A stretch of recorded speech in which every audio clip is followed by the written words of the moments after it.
When you walk away with dignity, you're not just leaving a person behind. You're returning home to yourself. You're reclaiming every piece of you that was scattered in the process of trying to be understood. Every fragment you gave away in exchange for temporary affection. Every moment of peace you sacrificed to keep someone else comfortable. It's not an act of pride. It's an act of preservation. Because there comes a time when silence becomes more powerful than words. A time when walking away speaks louder than any explanation ever could. The world often teaches people to argue, to prove, to fight for their worth when they're being undervalued. But there's a quiet rebellion in choosing not to. There's a kind of strength in stepping back and saying nothing, and because your absence, when it comes from self-respect, becomes a statement that can't be ignored. When you walk away like that, you're not seeking revenge. You're restoring balance. You're ending the transaction of overgiving and under-receiving. You're sending a message not through anger or accusation, but through calm certainty that you will no longer stand where you are unseen. Carl Jung once said, "Until you make the unconscious conscious, it will direct your life and you will call it fate." And that's what walking away with dignity really is. It's awakening. It's seeing clearly that the story you've been repeating is not destiny, but a pattern, one that ends the moment you decide it does. Most people mistake letting go for weakness, but it's not weakness, it's wisdom. It's the quiet knowing that peace costs too much to keep trading it for chaos. You stop trying to convince them. You stop performing emotional labor to prove your value. You stop lowering your standards to make them comfortable. Because dignity isn't loud. It doesn't need to announce itself. It walks out of the room with grace and lets the silence do the talking. Your absence becomes the mirror they can't look away from. It reflects what they took for granted. The warmth of your presence, the consistency of your care, the way you made ordinary days feel significant. Suddenly the air feels colder. The laughter they once heard easily is gone. The energy that once filled their space has vanished. And in that emptiness, truth echoes. But here's the most important part. Walking away with dignity is not for them.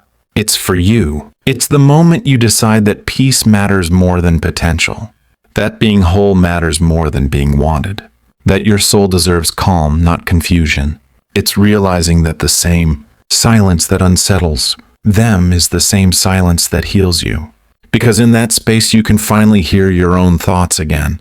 You can feel your own heartbeat without the noise of emotional turbulence.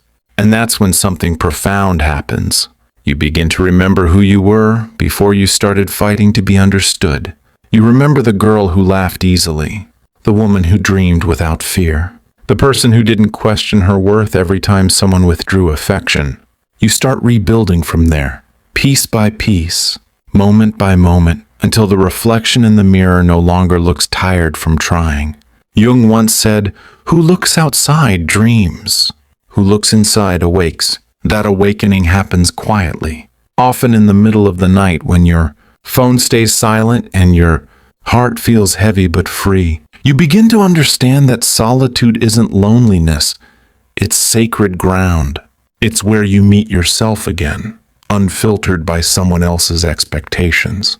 There's a shift in energy that happens when you stop begging to be seen. You no longer chase closure.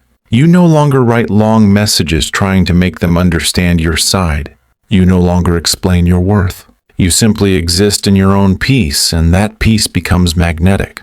Walking away like a queen doesn't mean arrogance. It means certainty. It means knowing that love should never require you to betray yourself. It means choosing to leave even when your heart still cares. Because you understand that caring doesn't mean staying somewhere that hurts. And as you pull your energy back, you start to feel how heavy it had become.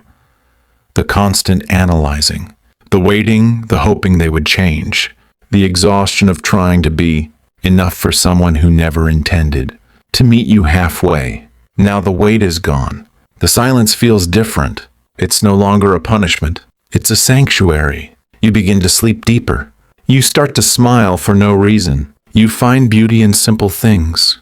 Your morning coffee, your favorite song, the way sunlight lands on your skin. These small joys become your new rhythm, and while they might feel the emptiness you left, that's no longer your concern. Your focus shifts inward, toward the life you are building, the boundaries you're reinforcing, the peace you're protecting.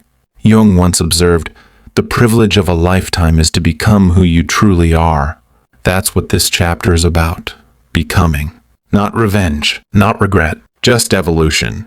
Because the truth is, walking away doesn't just remove you from someone else's story. It places you back in your own. And that story deserves your full attention now. In time, the ache softens. The urge to explain fades. The need to be remembered dissolves. You realize that the most powerful statement you ever made wasn't in what you said. It was in what you refused to say. It was in the door you quietly closed and never reopened. Because real power isn't about forcing anyone to see your worth. It's about embodying it so deeply that you no longer wait for anyone else's recognition. You walk differently. You move differently. You think differently. You become the woman who doesn't chase, because she knows what she attracts when she stands in her truth. Walking away with dignity isn't the end of love. It's the rebirth of self-love. And that is a kind of love that can't be taken away. When you walk away, something subtle but powerful begins to unfold. The silence that follows isn't empty. It's full of meaning. It carries everything you never said, every boundary you tried to express but were ignored for, every moment you felt unseen. That silence becomes a language of its own. And even though you don't speak, they hear it. At first, they may mistake your calm for indifference. They might convince themselves that you'll come back, that this is just another cycle. But as the hours turn into days and the days into weeks, the absence becomes undeniable. They begin to realize that something essential has gone missing. Not just your presence, but your energy, your care, your attention, the light that used to fill their life without them even noticing. That's the irony of human nature. People rarely notice the sun until the clouds arrive. They take warmth for granted until they feel the cold. And that's when the lesson begins. Because your absence, unlike your words, cannot be dismissed. It lingers. It echoes. It makes them see what they refused to when you were standing right in front of them. But here's the truth that often gets forgotten. Your silence isn't meant to punish them. It's meant to heal you. It's the quiet space where your soul can recover from the noise of being misunderstood, where your heart can rest after carrying the weight of someone else's indifference. Carl Jung once said, "There is no coming to consciousness without pain." And that's what healing feels like. A mix of grief and growth, of sadness and awakening. You feel the ache of what was lost, but you also feel the clarity of what was never meant to stay. The process isn't linear. There will be nights when you miss them, when nostalgia tries to trick you into remembering only the good parts. Your mind will replay the laughter, the intimacy, the small moments that felt like forever. But when that happens, remind yourself, missing someone doesn't mean you belong with them. It just means you're human. It means you cared deeply. But caring deeply is not a reason to stay in pain. Walking away like a queen doesn't mean you stop feeling. It means you stop begging for your feelings to be valued. You let the waves of emotion come and go without letting them drown you. You learn that sadness doesn't mean regret.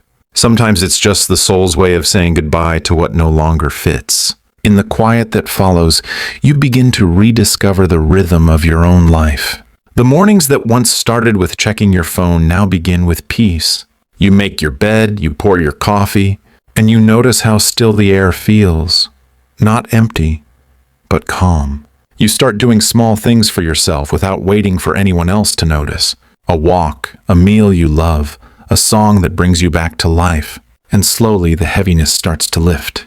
Because the truth is, your energy was never meant to be spent convincing someone to see your worth. It was meant to be poured into building a life that reflects it. You start to shift your focus from what you lost to what you're gaining. Freedom, clarity, self-respect. You realize that what you were holding on to was costing you more than it was giving you. And when you finally see that, the need for closure fades away. You understand that closure doesn't come from their apology or explanation. It comes from your decision to stop waiting for one. You no longer need them to validate your pain. You no longer need them to acknowledge what they did. You've already done the hardest part. You chose yourself. There's a quiet kind of beauty in not chasing. It's in the way you move on gracefully. In the way you smile again without needing to prove you're okay. In the way you rebuild without announcing every step. That's real strength. Silent, steady, grounded. Over time, the very thing that once broke you becomes your foundation. You start to see how every disappointment taught you resilience. How every moment of rejection redirected you toward something truer. Because in walking away, you didn't just lose, you transformed. And transformation isn't loud or dramatic. It happens slowly, like dawn breaking. One day you wake up and the pain doesn't sting as much. You look in the mirror and realize that the woman staring back at you has changed. She's softer but stronger, kinder but wiser. She no longer needs to be chosen, she chooses herself. Jung once said, "I am not what happened to me, I am what I choose to become." That's the essence of walking away with dignity. You're no longer defined by what they failed to see. You're defined by how you chose to rise after they didn't. You become your own validation, your own peace, your own safe place. And as you move through the world with that energy, people begin to sense it. You no longer seek approval in every interaction. You no longer shrink to make others comfortable. You've learned that you can be gentle and firm, loving and detached, open-hearted yet deeply self-protective. That's not coldness, that's maturity. That's emotional sovereignty. The same person who once doubted whether they could live without that relationship now wakes up excited about what the day might bring. You begin to dream again, not in fragments, but in color. You start setting goals that have nothing to do with proving your worth to anyone. You build routines that nurture you, not out of obligation, but out of love. And when someone asks about the past, you no longer speak with bitterness. You simply say, "It taught me who I am," because that's the truth. It taught you that love without respect isn't love. That peace isn't something you beg for. It's something you create. You no longer see walking away as an ending. You see it as an initiation, a rite of passage into a deeper version of yourself. The kind of woman who doesn't run after what leaves, but walks confidently toward what aligns. The kind of woman whose silence carries more power than her words ever could. Because dignity isn't about being untouchable, it's about being unshakable. It's the grace that allows you to love fully, let go peacefully, and rise beautifully. And once you've experienced that kind of strength, you'll never trade it for the comfort of being half-loved again. The silence that follows your departure may echo in their world for a long time, but in yours it becomes music. The rhythm of peace, the sound of a woman finally coming home to herself. You begin to notice the small ways your life is widening. Decisions that used to feel heavy now feel simple. You say no without the tremor of guilt. You say yes to what nourishes you, even if no one else understands it. There's a steadiness to you now, a calm current running under everything, and it shows in how you move. You answer slowly. You don't rush to fill silences. You trust time to reveal what words cannot. The old impulse to over-explain fades because you finally believe yourself. Your own clarity is enough. You start practicing presence like a craft. In the morning, you give yourself 5 quiet minutes before the world can touch you. You breathe. You set the tone, peaceful, focused, unbothered. You drink water, stretch, take a short walk, and choose one meaningful task for the day, something that moves your life forward by a measurable inch. In the evening, you close the loop, write down what went well, what you learned, and one thing you'll do tomorrow to honor your growth. These small rituals aren't dramatic, but they rewire your attention. They return your mind from what left to what remains. You, your day, your purpose. You also become more discerning with people. Not paranoid, just awake. You notice how someone speaks about others when there's nothing to gain. You watch whether their actions match their tone when it's inconvenient. You pay attention to consistency, not intensity. Consistency says, "I'm here." Intensity says, "Look at me." You don't confuse chemistry with character anymore. You don't mistake butterflies for green lights. You've learned that peace is the body's way of saying, "This is safe," and safety is not dull. It's fertile. That's where love grows. If the past reaches out, you don't panic. You measure. You don't reward breadcrumbs with a feast. You don't step back into a pattern you fought to leave.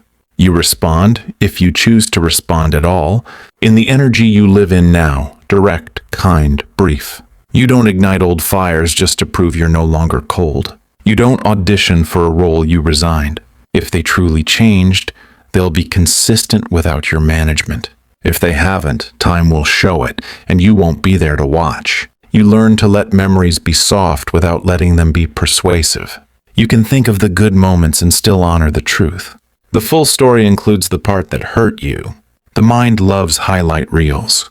The body remembers the cost. When nostalgia visits, you greet it like weather. You don't build a house in the rain. You wait, you breathe, you return to the present. You remind yourself that love is not meant to be negotiated through your pain, and that peace is not a luxury to be earned. It's a boundary to be kept. You invest in your friendships differently. You choose people who clap when you rise, who tell you the truth without making you small, who share their light instead of competing with yours. You give what you want to receive. Presence, reliability, generosity without theatrics. You stop being the emotional first responder for people who vanish when it's your turn to need. Mutuality becomes your quiet standard. Reciprocity is not a demand. It's a filter. What flows both ways stays. What requires chasing drains away. Your work, too, becomes cleaner. You focus on mastery over applause. You set targets you can control. Hours practiced, pages written, calls made, skills learned. You celebrate process as much as outcomes. You realize a secret. Momentum is emotional medicine. The more you build, the less you ruminate. The more you create, the less you collapse into old loops. Forward motion is not a distraction from healing, it is part of healing. It gives your mind a path wider than the past. On the days when grief returns, and it will, you don't treat it as failure. Grief is proof of your capacity to love. You give it a container, a walk, a journal page, a conversation with someone safe. Then you return to your life. You don't turn sad hours into sad weeks. You don't give an old chapter editorial power over a new book. You keep your promises to yourself, especially on the days when no one is watching. Integrity with your future self becomes your loyalty. You begin to respect the word enough as a complete sentence. Enough explanation. Enough second chances to the same behavior. Enough trying to sculpt love out of maybes. Enough frees your hands. With both hands free, you carry new things. A class that stretches your mind. A routine that strengthens your body. A project that holds your focus. You notice how competence breeds confidence. You trust yourself because you watch yourself. Do hard things without breaking. Your own word. Forgiveness, when it comes, is quiet. It isn't an invitation back. It's a release forward. You forgive because you refuse to carry what does not grow you. You forgive because you like traveling light. You understand the difference between walls and gates. Walls keep everything out. Gates let the right things in. Your boundaries are living gates, clear, kind, and firm. They don't need to be defended with speeches. They're enforced by action. If someone keeps bumping into them, the space they have with you simply narrows until there is none. You also meet the parts of you that once made staying feel necessary, the fear of being alone, the hope of being the exception, the urge to rescue. You hold those parts with respect. They were trying to protect you with the tools they had. Now you have better tools, patience, pattern recognition, self-trust. You don't shame your younger self for what she tolerated. You thank her for surviving long enough to let you choose differently. Your standards shift from "do they want me?" to "do I like who I am around them?" That question is a compass. If your body tightens, if your voice shrinks, if your needs vanish in the conversation, you step back. Not dramatically, just decisively. You understand that misalignment doesn't need a villain. It needs a boundary. Ruthless honesty, delivered gently, saves everyone's time. You fall in love with ordinary days, fresh sheets, clean counters, a playlist that turns the kitchen into a cathedral. The text from a friend that lands at the perfect moment. The quiet thrill of checking off a promise you made to yourself. This is not settling. This is sovereignty. When ordinary feels beautiful, you're no longer bait for chaos disguised as passion. You're not tempted by storms just because they're loud. You've learned the music of calm and you'd rather dance there. And yes, there are moments when the world will test your new posture. Someone will offer attention dressed as effort. Someone will present potential dressed as proof. You will hear familiar lines delivered with new emphasis. In those moments, you pause. You ask, is this consistent? Is this mutual? Does my nervous system feel safe here? If the answer is no, your feet know the way out. They've walked it before, and this time the path is lit. You notice another shift. You don't chase outcomes. You host them. You set the table. Habits, values, standards, and let what matches sit down. You don't beg guests to stay who don't respect the house. You bless them at the door and keep the table beautiful. Hosting takes faith, but it also takes skill. You cultivate both. You become a place where good things like to land. Opportunities, friendships, love that doesn't require self-abandonment. With time, you realize that walking away didn't harden you. It clarified you. You are softer with yourself and stronger with your boundaries. You laugh easier. You move slower. You decide faster. You don't audition for belonging. You create it around you. People feel it. They step lighter in your presence or they step aside. Life becomes simpler, not because it's suddenly easy, but because you're no longer negotiating your worth at every turn. If love returns to your door in a new form, you'll recognize it by its quiet. It will not rush you. It will not confuse you. It will not require you to argue for your needs. It will be tender and steady, curious and consistent. It will leave room for your whole self and bring its whole self in return. And if it never comes in the shape you once imagined, you're not impoverished. Your life is already abundant, with meaning, with peace, with work that matters and people who do too. This is the hidden grace of leaving with dignity. You don't simply exit a story. You author a new one. You write with better ink, boundaries and truth and joy that isn't borrowed. You write slower. You edit less. You stop writing for an audience that never bought the book. You write for the woman who reads every line from the inside. Your future self, the one who thanks you for choosing her before anyone else did. And when you catch your reflection now, you see it. The crown was never lost. It was tilted, that's all. You straighten it with a smile and keep walking, not to prove a point, but to live a life that needs no defense. Your absence taught them what you brought. Your presence teaches you what you'll never give away again. Healing doesn't announce itself. It doesn't arrive like a parade or make a grand declaration. It slips quietly into your life, one ordinary morning at a time. You wake up, make coffee, open the curtains, and for the first time in months, the air feels lighter. That's how you know something has shifted. You're no longer waking up to survive the day. You're waking up to live it. You begin to see how every ending was actually an invitation. Every disappointment was a doorway into deeper understanding. Pain, as harsh as it felt, was a teacher dressed in disguise. It stripped away illusions and forced you to meet yourself face to face. What used to feel like loss now looks like clarity. What used to feel like rejection now feels like redirection. You realize that life was never punishing you, it was refining you. There's a quiet confidence that comes from walking through fire and realizing you didn't burn, you transformed. You stopped trying to prove your strength. You don't need to. It's written in the way you move, the way you speak, the way you no longer chase what disturbs your peace. You've learned that not every battle deserves your energy. Some things heal faster when you stop touching them. Carl Jung once wrote, "Your vision will become clear only when you can look into your own heart.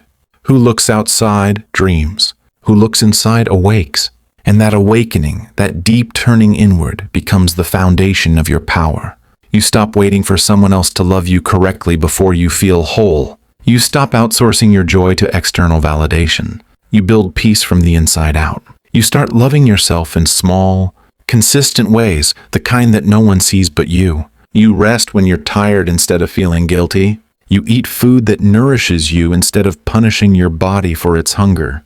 You forgive yourself for the times you stayed too long, for the times you gave too much, for the moments you didn't know better, because now you do. You begin to understand that growth doesn't mean becoming someone new. It means remembering who you were before the world told you to be small.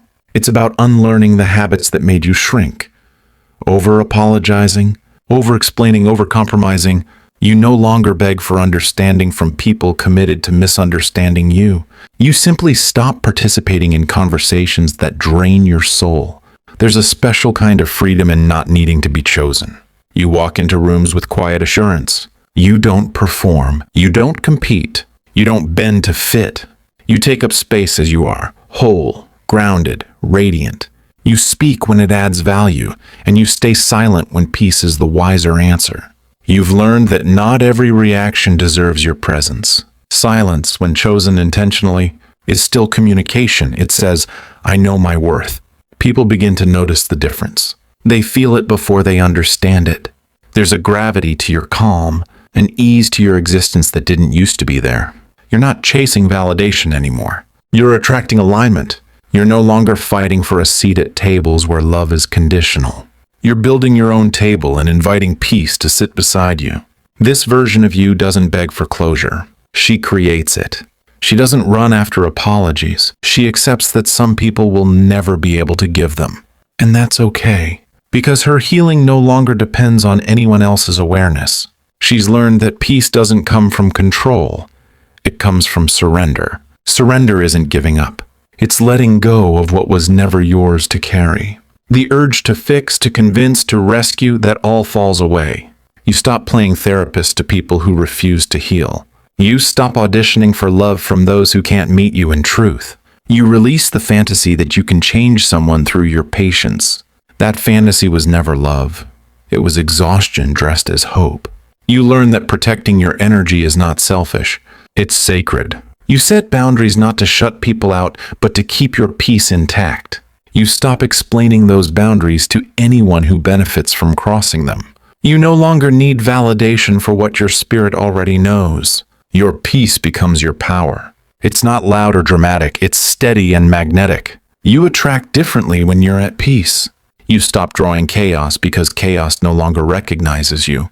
The people who thrive on confusion and control quietly drift away, replaced by those who value honesty, kindness, and depth. Carl Jung once said, "The most terrifying thing is to accept oneself completely." And that's what you've done. You've accepted every part of you, the softness, the strength, the mistakes, the lessons. You no longer hide the parts of yourself that once made you feel unworthy. You see that every scar, every heartbreak, every failure was preparing you to stand here now, with grace, with wisdom, with dignity. You stop seeking the version of love that hurt you. You start craving the kind of love that feels like calm weather, like deep conversation, like coming home. And if that love never comes from another person, you're okay, because you've already found it within yourself. You fill your life with things that spark aliveness. A morning run, a good book, a new goal, laughter that fills the room. You make peace not the reward, but the lifestyle. You forgive the past without romanticizing it. You plan the future without fearing it. You live fully in the moment because that's where your power is. And somewhere along the way, you realize the person you once missed has become irrelevant. Not because you hate them, but because they no longer fit in the story you're writing. You don't resent them. You thank them. Their absence gave you space. Their silence gave you clarity. Their loss gave you back yourself. The woman you are now walks differently. Her footsteps are grounded. Her heart is open but protected. She doesn't chase, she attracts. She doesn't react, she responds. She doesn't explain, she embodies. She is no longer afraid of endings, because she knows that every ending hides a beginning. Your energy changes, and with it, your world rearranges. You start noticing opportunities where there used to be obstacles. You see beauty in moments that used to pass unnoticed. You realize that you were never broken. You were becoming. Every heartbreak, every tear, every night you cried yourself to sleep was shaping you into someone extraordinary. And now when people meet you, they feel something they can't quite name. It's not arrogance. It's not distance. It's presence. It's the quiet authority of someone who knows her worth and doesn't need to prove it. Someone who loves deeply but never at the expense of herself. Someone who's walked through fire and learned how to glow without burning. You've reached the point where your happiness is not negotiable, where your peace is non-refundable, where your energy is your currency and you spend it wisely. You give without losing yourself. You love without losing your balance. You care without carrying what's not yours. And perhaps that's the greatest lesson of all. You were never meant to be completed by another person. You were meant to remember that you were whole all along. Love was never supposed to rescue you. It was supposed to meet you. And now you've become the kind of person who can only be met by those walking in the same light. So you walk on, head high, heart steady, crown aligned, not because you're trying to prove anything, but because you've remembered everything. Who you are, what you deserve, what you will no longer tolerate. You've become the peace you were searching for, the closure you were waiting for, the love you were chasing. And that realization, that quiet, powerful truth is where the story begins again. Because the woman who walks away with dignity doesn't walk alone. She walks with every lesson she's ever learned, every truth she's ever earned, and every version of herself that refused to give up. She walks into her future not hoping to be seen, but already knowing she shines. And that's the kind of light no absence can ever dim.